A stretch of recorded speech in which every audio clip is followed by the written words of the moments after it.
The headlines: India and China have agreed to pull back their troops from a disputed region along their border. The troop realignment signals a thaw in the weeks-long standoff over the Doklam region. However, both India and China say their troops will continue to patrol in Doklam. The breakthrough comes just days before Indian Prime Minister Narendra Modi is to travel to China for a summit of the BRICS countries next month. BRICS comprises of Brazil, Russia, India, China, and South Africa. China and India have on several occasions come close to military confrontation over Doklam in recent years. The two countries once fought a deadly war in the 1960s over the territorial dispute. We'll cross over to New Delhi, joined by Mr. Uday Baksha, Director of Society for Policy Studies. Thank you so much for being with us. Tell us about this row between these two countries. What can be done to bring about some type of agreement that we do not see this flare up so much?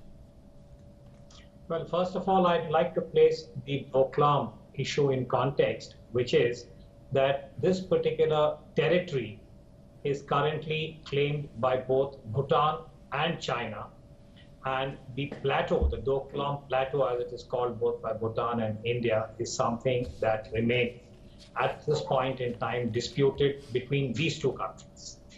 India comes into the picture because if you look at the topography of that region, there is what is called as a tri-junction, like a V for Victor, and this is where the territory is differently claimed by India, China, and Bhutan. So around early June, China was constructing a military road into the Doklam Plateau, and this was resisted by Bhutan. That is when the tension gradually built up, and because of a certain treaty obligation, India came to the assistance of Bhutan, and that is how you had the proximity between the Indian border personnel and the Chinese border personnel. Now, this has remained unresolved for more than 3 months, and today both governments have announced what they have described as a disengagement. Personally, as an analyst, I welcome this. It's a very significant development because India and China have a lot at stake, both bilaterally and for Asia.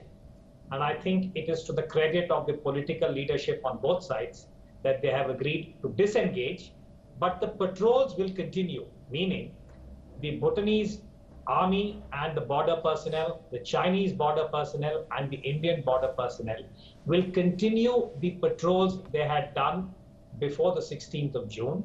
And China has agreed to take back the road construction equipment, which was the origin of the tension in Doklam. So I would describe this as a win-win situation all around. All right. Thank you so much for being with us, Mr. Uday Baksha, Director of Society for Policy Studies.